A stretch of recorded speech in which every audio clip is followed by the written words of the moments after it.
अब से थोड़ी देर बाद ही राष्ट्रपति चुनाव के मतों की गिनती शुरू हो जाएगी, लेकिन वोटों की गिनती से पहले ही एनडीए उम्मीदवार द्रौपदी मुर्मू के ओडिशा स्थित घर पर जश्न का माहौल बनना शुरू हो गया है। द्रौपदी के समर्थक उनकी जीत के प्रति इतने आश्वस्त हैं कि उनके पैतृक निवास पर रायरंगपुर में अभी से ही लोगों के मुंह मीठा कराने की तैयारी शुरू हो गई है। यहाँ बुधवार से ही 20 से ज्यादा कारीगर लड्डू बनाने में जुटे हैं। यहाँ बड़े जश्न की तैयारी में 20,000 से ज्यादा लड्डू बनाए गए हैं। देश के इतिहास से पहली बार एक आदिवासी महिला राष्ट्रपति बनने जा रही है, तो इस खुशी में सारे यहाँ इतना उत्सव का माहौल है।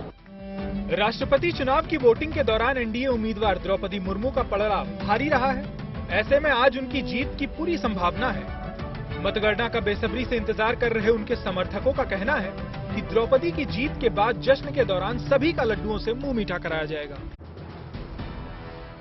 यूपी के सहारनपुर में पुलिस ने कांवड़ियों की सेवा के लिए नई पहल की शुरुआत की है। यहाँ के कुतुबशेर थाने में पुलिस कर्मियों ने थाने के बगल में कांवड़ सेवा शिविर लगाया है। इस शिविर में कांवड़ियों के खाने पीने के अलावा उनके आराम करने और चिकित्सा के भी प्रबंध किए गए हैं। मंगलवार को इस शिविर का उद्घाटन पूजा पाठ के बाद सहारनपुर रेंज के डीआईजी सुधीर कुमार सिंह ने किया। डीआईजी के मुताबिक कांवड़ियों के लिए ये शिविर सुरक्षा के साथ साथ सेवा की भी नई शुरुआत है। थाना कुतुबशेर पुलिस और विशेषकर इनके इंस्पेक्टर साहब द्वारा जन सहयोग से एक जय बर्फानी कांवड़ सेवा शिविर लगाया गया है और ये बहुत अच्छी शुरुआत है।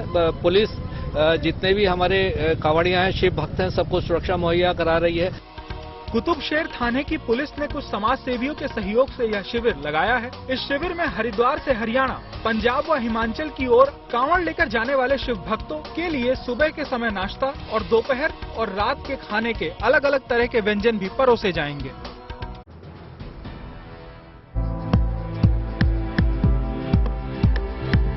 सुपौल में बिहार स्पेशल आर्म्ड पुलिस की भव्य पासिंग आउट परेड का आयोजन किया गया। यह आयोजन इंडो नेपाल सीमा पर भीमनगर में मौजूद बीएसएफी के 12वीं बटालियन के मुख्यालय पर किया गया। कड़ी ट्रेनिंग के बाद इस भव्य समारोह में 962 जवान बिहार स्पेशल आर्म्ड पुलिस में शामिल हुए हैं। इस मौके पर बीएसएफी के आईजी पंकज सिन्हा ने परेड की सलामी ली और जवानों को पद और गोपनीयता की शपथ दिलाई। तो वहीं पासिंग आउट परेड कार्यक्रम के दौरान जवानों ने ऐसे हैरतअंगेज स्टंट दिखाए जिसे देखकर लोग हैरान रह गए। जवानों के इस शानदार स्टंट ने सबका दिल जीत लिया।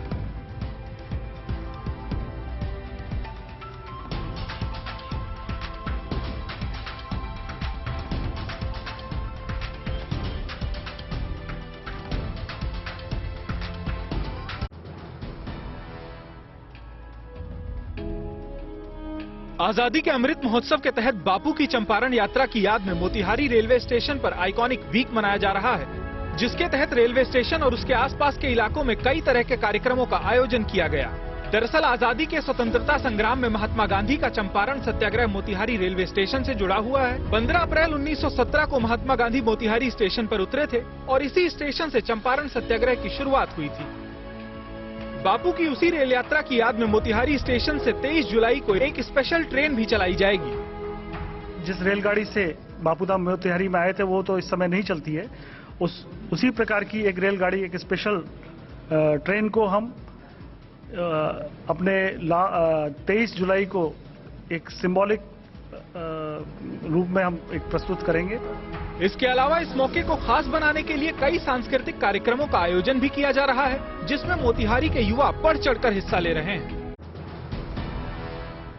जवानों को तनाव से दूर रखने के लिए भारतीय नौसेना ने इन स्मार्ट प्रोग्राम को लॉन्च किया है। अधिकारियों का मानना है कि इस पहल से डिप्रेशन के शिकार हो रहे जवानों को आत्महत्या के रास्ते से बचाया जा सकेगा और इसके जरिए उनको खुश रहने और तरोताजा रहने के गुर सिखाने की तैयारी है। इस प्रोग्राम का नाम है in smart. Indian Navy strategy for mental health assistant resilience and training. नाम बड़ा है, लेकिन इस प्रोग्राम में दिमागी बीमारी का हर मुमकिन इलाज है। इस प्रोग्राम के तहत जवानों की काउंसलिंग की जाएगी, उनकी हर समस्या को सुना जाएगा, हर परेशानी का इलाज किया जाएगा और इसके साथ ही उनका तनाव दूर करके उन्हें खुश रहने का मंत्र भी दिया जाएगा। राज्यसभा में राज्य रक्षा मंत्री अजय भट्ट ने हाल ही में जानकारी दी कि आर्मी के अंदर तनाव कम करने वाले सेशंस करवाए जाते हैं।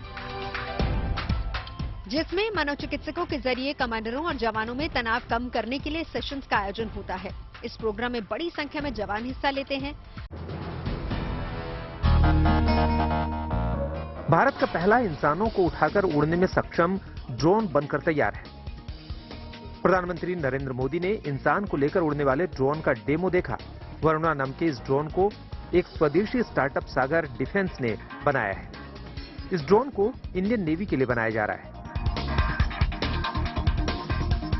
नेवी इसका इस्तेमाल एक शिप से दूसरे शिप में सामान पहुंचाने के लिए करेगी। शुरुआत में इसे सामानों के परिवहन में इस्तेमाल किया जाएगा। ये 25 मिनट में 25 किलोमीटर उड़ान भरकर 130 किलो वजन तक के सामान या इंसान को एक जगह से दूसरी जगह पहुंचा सकता है। यही नहीं, वरुणा ड्रोन इंसानों के परिवहन के लिए भी इस्तेमाल में लाया जाएगा।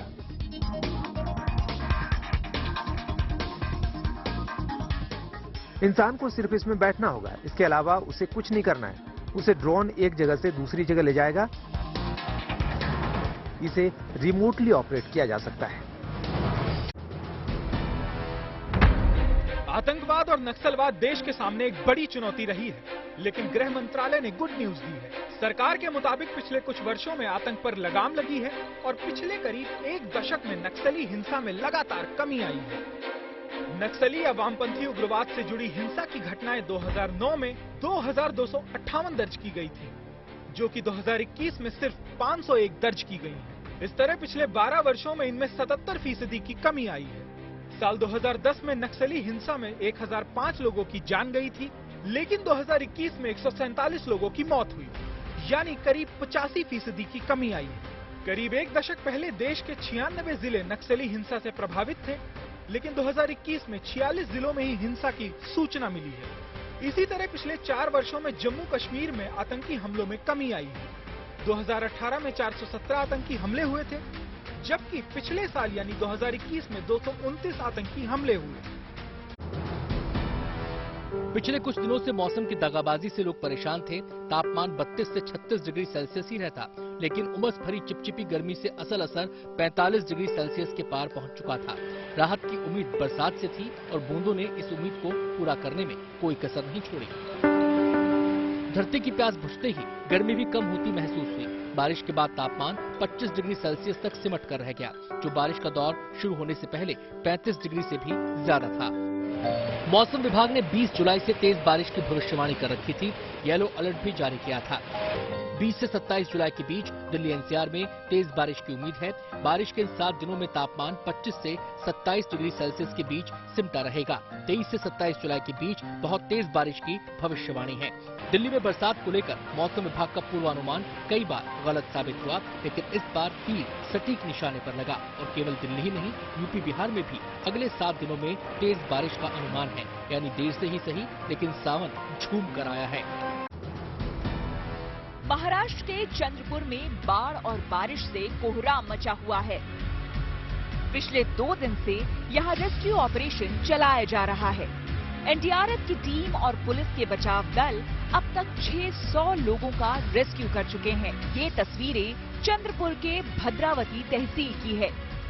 एनडीआरएफ की टीम लगातार लोगों को बचाने का काम कर रही है। यहाँ जानवरों को भी बचाने की जद्दोजहद चल रही है। बारिश से हालात इस कदर खराब हो चुके हैं कि सड़कें दरिया बन गई हैं। बारिश और बाढ़ ने भयानक तबाही मचाई है। हजारों हेक्टेयर जमीन पानी में डूब चुकी है और किसान बर्बादी की कगार पर पहुंच चुके हैं। महाराष्ट्र के उप मुख्यमंत्री देवेंद्र फडणवीस ने बाढ़ से पीड़ित गांव का दौरा किया और वादा किया कि किसानों के नुकसान की भरपाई जल्द ही की जाएगी। इतना ही नहीं, पीड़ित परिवारों का पुनर्वास भी किया जाएगा।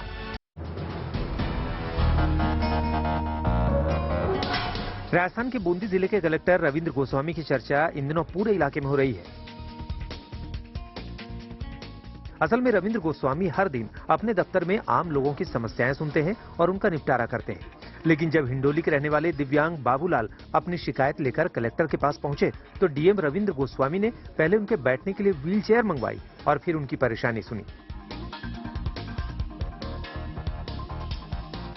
इतना ही नहीं, जब 7 साल की एक बच्ची भी कलेक्टर से मिलने उनके ऑफिस पहुंची, तो रविंद्र गोस्वामी ने उसे दुलारते हुए अपनी सीट पर बिठा दिया।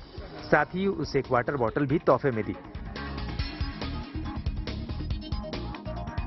बताया गया कि रितिका ने कलेक्टर से मिलने की इच्छा जताई थी, जिसके बाद उसके नाना उसे लेकर कलेक्टर ऑफिस पहुंचे। जिला कलेक्टर की इस संवेदनशीलता को देख बच्ची के नाना भावुक हो गए।